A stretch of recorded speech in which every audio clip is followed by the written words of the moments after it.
Começamos o Bastidores CNN de hoje com a repercussão dessa mega operação da Polícia Federal contra um grupo investigado por negociar a compra e venda de 43 mil armas para facções brasileiras. A ação terminou com a prisão de 19 pessoas, incluindo um ex-comandante da Força Aérea do Paraguai.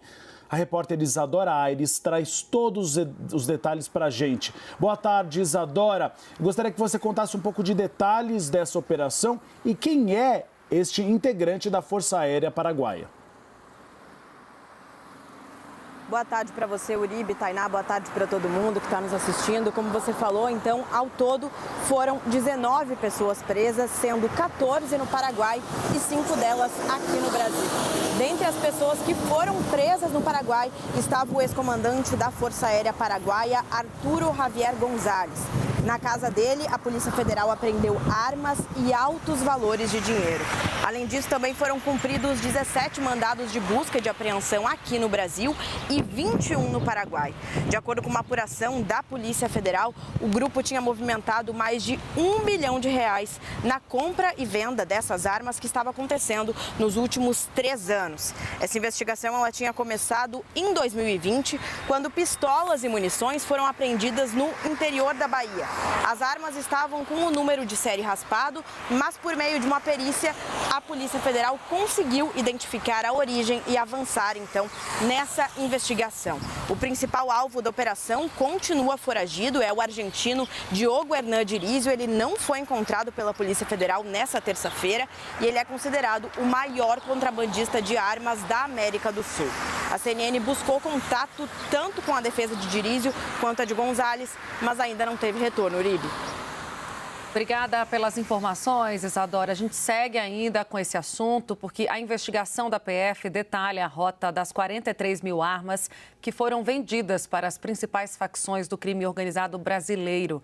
Segundo a Polícia Federal, o principal contrabandista de armas da América do Sul comprava armas fabricadas em países da Europa como Croácia, Turquia, República Tcheca e Eslovênia para vender a brasileiros.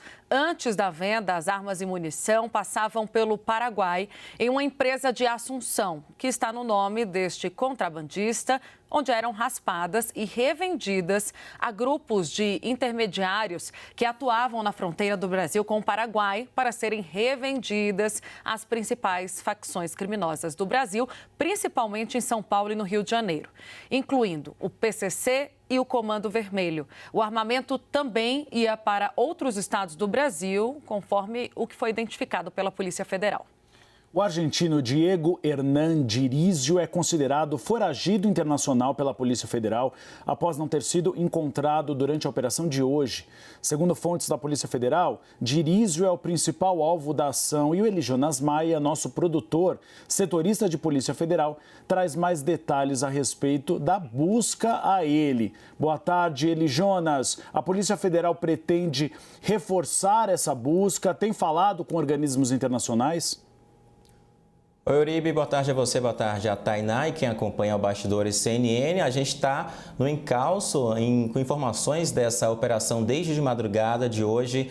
E esse argentino, o Diego Dirizio, é apontado pela Polícia Federal como o principal vendedor de armas da América do Sul e quem fazia a logística de venda de armas da Europa para o Brasil, para as facções criminosas, conforme essa arte aí, passando as armas pelo Paraguai, numa empresa no nome dele. E, além disso, também fazia uma lavagem de dinheiro em um escritório de Miami. Por isso que hoje também teve busca e apreensão nesse escritório em Miami, nos Estados Unidos. Ele não foi encontrado pela Polícia Federal e nem pela Polícia do Paraguai hoje e a Justiça determinou a informação de momento que o nome dele seja incluído na difusão vermelha da Interpol. A Interpol é o organismo internacional de polícias que tem 190 países, então ele pode ser preso a qualquer momento em qualquer um desses 190 países por tráfico internacional de armas. Eli Jonas, queria que você ficasse um pouquinho mais para a gente se aprofundar, explicar para o nosso público quem é o ex-comandante da Força Aérea do Paraguai que foi preso hoje nessa atuação, nesse esquema que você explicava agora.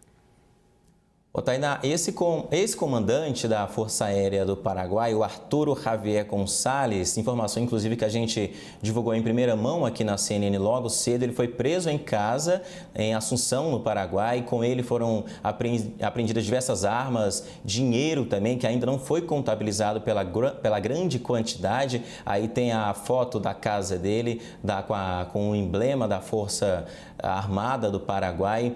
Ele é apontado pela Polícia Federal aqui do Brasil como um participante, um integrante dessa rede mundial de tráfico de armas, e ajudando, inclusive, esse foragido, o Diego Dirizio, nessa logística entre Brasil na fronteira com o Paraguai, ali em Ponta Porã, no Mato Grosso do Sul, e também em Foz do Iguaçu, no Paraná, é onde tem bastante apreensão, fiscalização e infelizmente, o fluxo de tráfico, não só de armas, mas também de drogas. Tainá? Ele, Jonas, que acorda todo dia às 4 da manhã, já vai para a porta da Polícia Federal para ter acesso a todas as informações. E eu soube que você recebeu imagens que mostram o tamanho do estoque de armas que a Polícia Federal identificou. Conta para a gente, Eli Jonas. Pois é, Uribe, há uma quantidade assim surreal. Aí a gente tem as imagens da Polícia Federal e também do Ministério Público do Paraguai, um depósito, um esconderijo que foi identificado depois de denúncias e investigações da Polícia Federal aqui do Brasil, em Assunção, no Paraguai, com milhares de armas. A Polícia Federal está neste momento, inclusive, ainda contabilizando quantas armas tem nesse depósito, que era o esconderijo dessa rede mundial de tráfico de armas, vinda da Europa para as grandes facções criminosas aqui do Brasil. Ainda não se sabe se há outros esconderijos, mas esse, pela quantidade, de acordo com as fontes da Polícia Federal, seria o principal.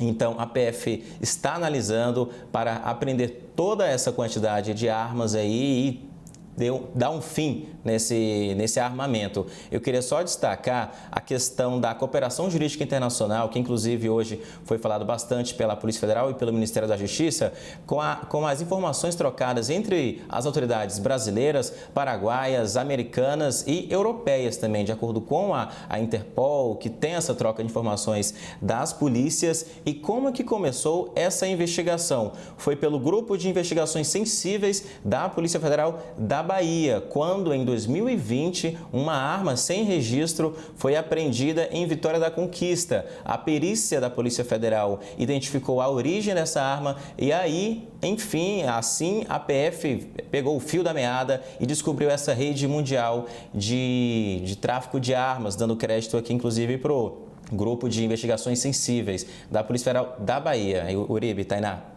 Excelente apuração, parabéns, Eli Jonas Maia, mais uma vez, obrigada pela participação. Agora há pouco, aliás, o ministro da Justiça falou sobre a operação, disse que ela é um desfalque, principalmente para as duas maiores facções criminosas do país, que eram as destinatárias dessas armas. Vamos ver? Então, essa ação com o Paraguai fará com que as duas maiores facções brasileiras